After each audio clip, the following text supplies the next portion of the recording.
They were the stories that charmed generations.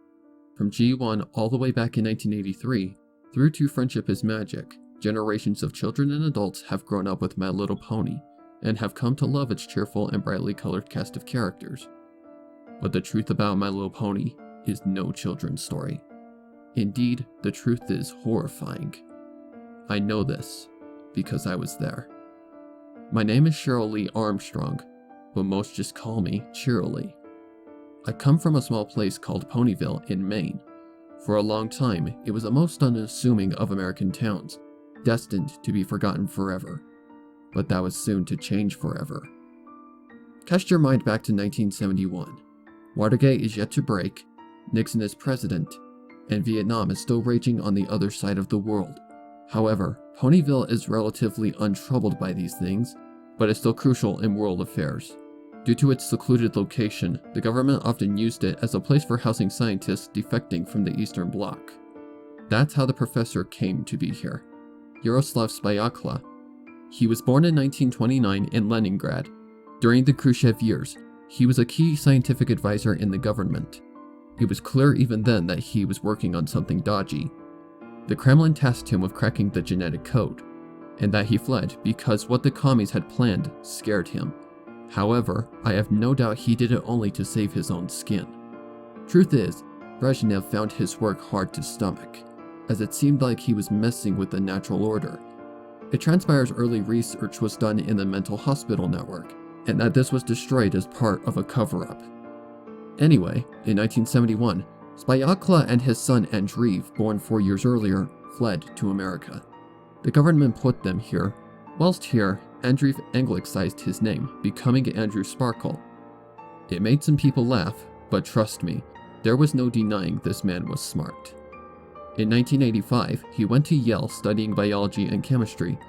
It was here that he became most famous, as he proposed a revolutionary new idea regarding genetic research. He dubbed it anthrofusion in reference to a similar idea which had been field tested on an island off the coast of Britain. He never stated exactly what the process was, but he lacked the resources to implement it in any way. Returning to Ponyville, he found a research center along with his father, and several expat scientists came to join him. That's how I met Yuri Golovich. I worked on an adjoining farm, and the center rapidly specialized in medical technology and horses.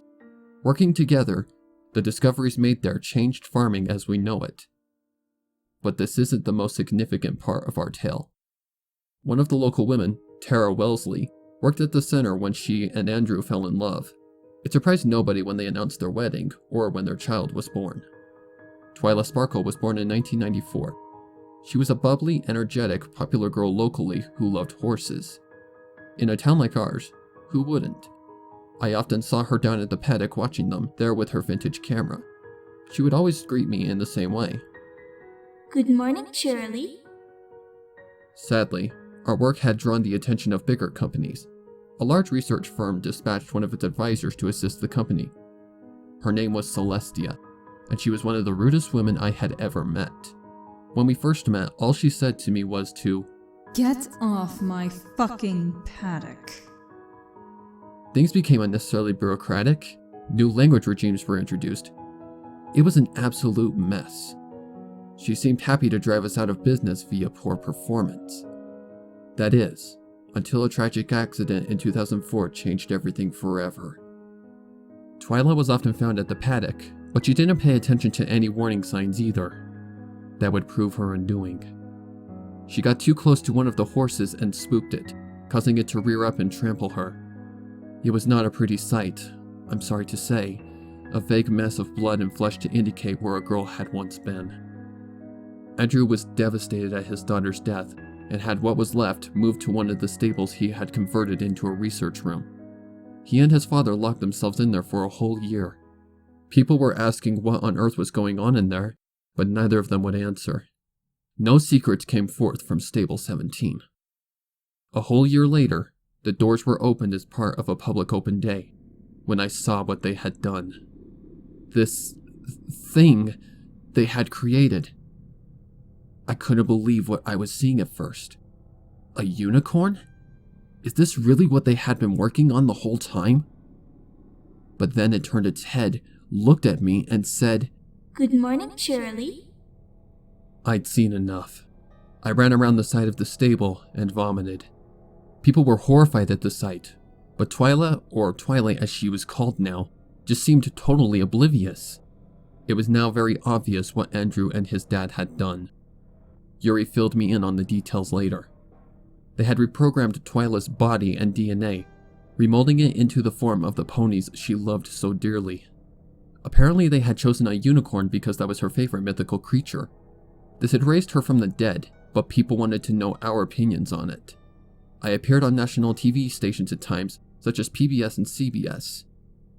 It rapidly became clear that Twilight would not be put to work on the farm. It was too unpredictable, and they had no idea what her new body was capable of. As a result, they built a new town nearby at Pony scale and dubbed it Ponyville. It was also clear that there would be no further anthrofusion operations. That is, until Celestia took over the company in not entirely legal ways. The whole facility was rebuilt to allow these operations to proceed en masse, and it wasn't long before we had an entire town of ponies of 3 species. Unicorns like Twilight, Earth ponies, which were closest to conventional horses, and Pegasi, who could fly. The first one we comprehensively tested was Rarity. She had been a dressmaker who had come on hard times before the operation and agreed to live here in return for having her needs covered. We wanted to see how truly good she was, so we gave her a sewing machine and set her to work. She rapidly tired herself out, indicating that we had to find an alternative. We kept surveillance footage on all of these incidents, and her desperation to complete the job rapidly caused her dialogue to dissolve into gibberish. As a result, we stopped the test. More and more people came to see them as they wanted to see the ponies going about their everyday lives. The workload increased, and that led to accidents. The first to have problems was called Applejack. She was a farmer, and as part of a documentary, she was asked to demonstrate apple bucking. While this was seen in that television series they ultimately made, it didn't happen like this. The screenshot was taken a moment before the incident in question. Her legs buckled and were thrown out of their sockets, leaving the poor mare howling in pain. She did survive, but we had to be very careful from then on. We had another one, Ditzy.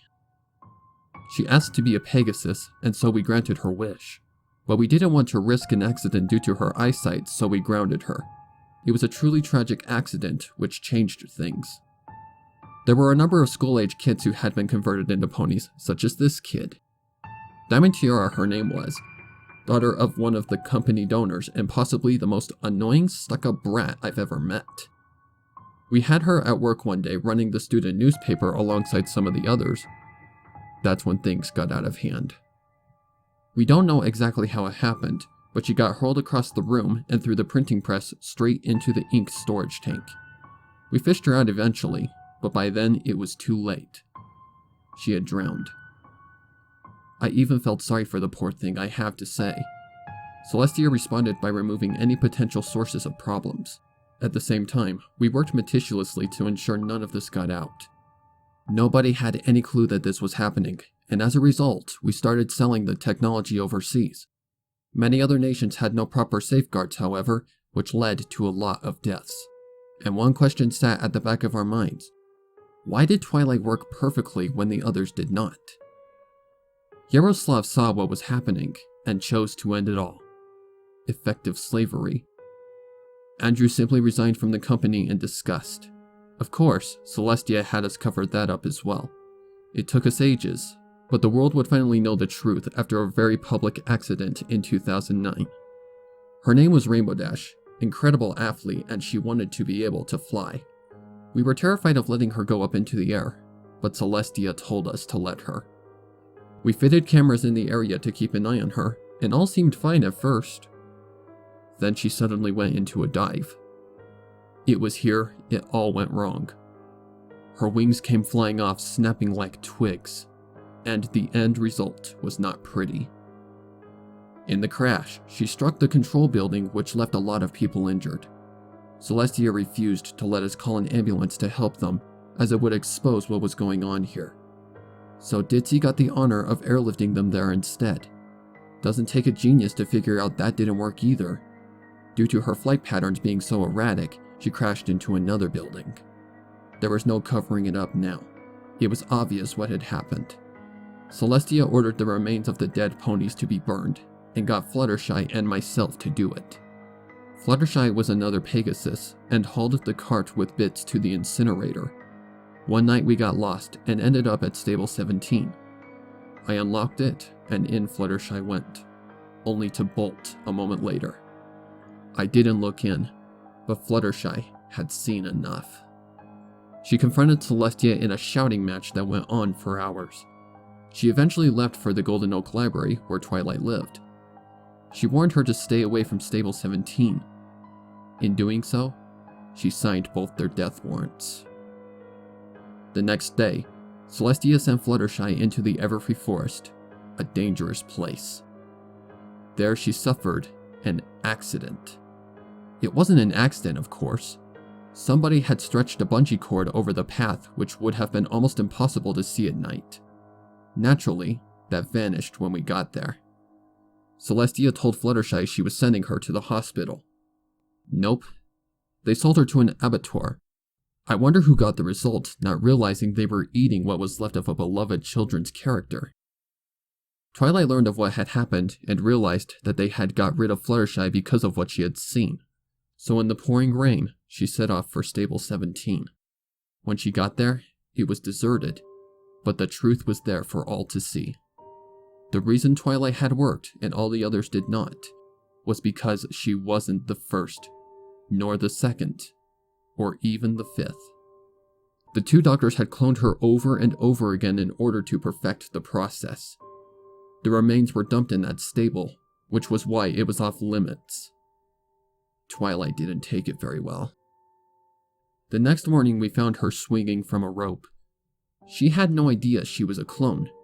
None of us did. We were just glad she was alive again. We guessed that the village would bring in some extra revenue and these ponies could help us. To each other, they were best of friends until the end of time. To us, however, they were just my little ponies.